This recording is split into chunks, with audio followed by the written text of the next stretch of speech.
एक गांव में एक सुखी परिवार रहता था। उस परिवार में 3 भाई और एक बहन थी। उनके माँ बाप उन चारों से बेहद प्यार करते थे, मगर बीच वाले बेटे से थोड़ा परेशान थे, क्योंकि बड़ा बेटा पढ़ लिख कर डॉक्टर बन गया और छोटा बेटा भी पढ़ लिख कर इंजीनियर बन गया था। मगर उनका बीच वाला बेटा बिल्कुल गंवार और आवारा ही बनकर रह गया। अब उनके 2 बेटे डॉक्टर और इंजीनियर ने शादी भी कर ली थी और कुछ महीनों के बाद ही उनकी बेटी की भी एक अच्छे घराने में शादी हो गई थी। मगर बीच वाला बेटा अभी भी कुंवारा ही था, क्योंकि वो बिल्कुल अनपढ़ था और कहीं पर मजदूरी का छोटा सा काम करता था। इसलिए उसे शादी के लिए कोई भी लड़की नहीं मिल रही थी और उसके माँ बाप उससे बहुत परेशान हो चुके थे।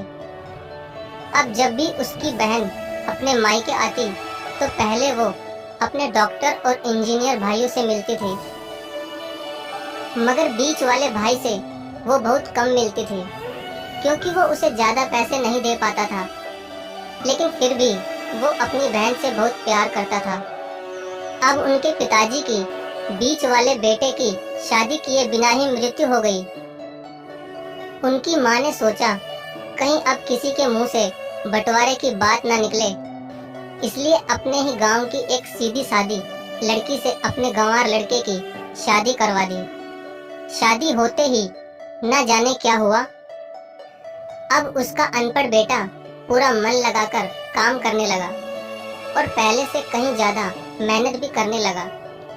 अब तो उसे कोई भी दोस्त बुलाने आता तो वो उसे यही कहता था कि भाई, पहले तो मैं जैसे तैसे अकेला कमाकर खा लेता था, मगर अब मेरी शादी हो गई तो मुझे अपनी पत्नी के लिए भी कमाना पड़ता है और कल को आने वाले बच्चों के लिए भी तो कुछ जोड़ना ही पड़ेगा। इसलिए दोस्त, अब मैं तेरे साथ नहीं घूम सकता। ये कहकर उसका गंवार लड़का सीधा अपने काम पर निकल जाता है। अब उसके दोनों भाई डॉक्टर और इंजीनियर आपस में ये बात करते हैं कि हम दोनों तो उस गंवार से कहीं ज्यादा पैसे कमाते हैं, इसलिए हम सब घर और जमीन का बंटवारा कर लेते हैं और उस गंवार से अलग हो जाते हैं, क्योंकि अब वो हमारे बराबर कभी भी नहीं कमा सकता।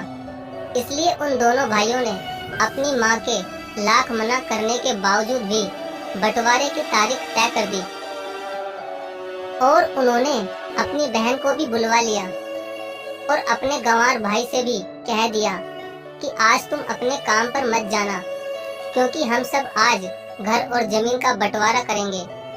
उसी वक्त उसकी बहन भी आ जाती है।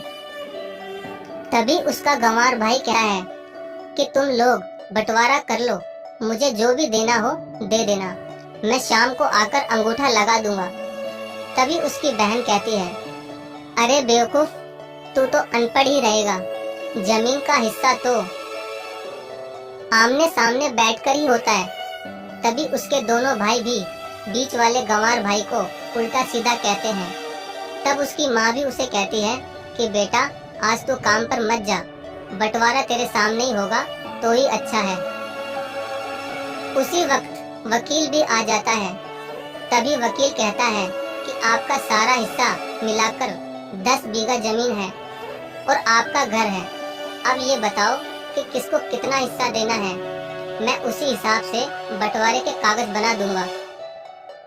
उसी वक्त उनका गंवार भाई कहता है कि वकील साहब, 5-5 बीघा मेरे दोनों भाइयों के नाम लिख दो और ये जो हमारा मकान है ये मेरी प्यारी बहन के नाम कर दो।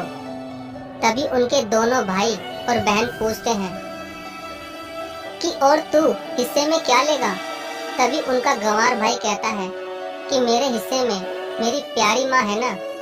और तभी वो अपनी पत्नी की तरफ मुस्कुराते हुए कहता है कि क्यों मेरी प्यारी पत्नी, क्या मैंने गलत कहा क्या।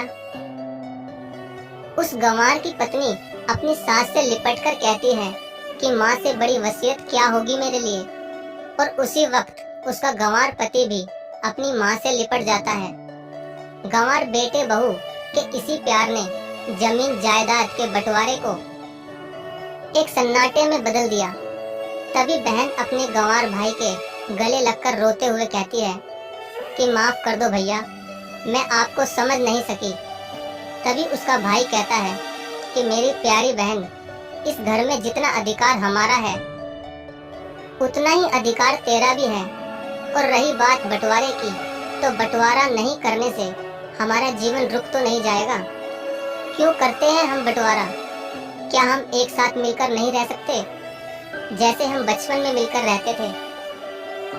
एक साथ मिलकर रहने को ही तो कहते हैं एक अच्छा परिवार, और उस अच्छे परिवार को संभालती है एक माँ।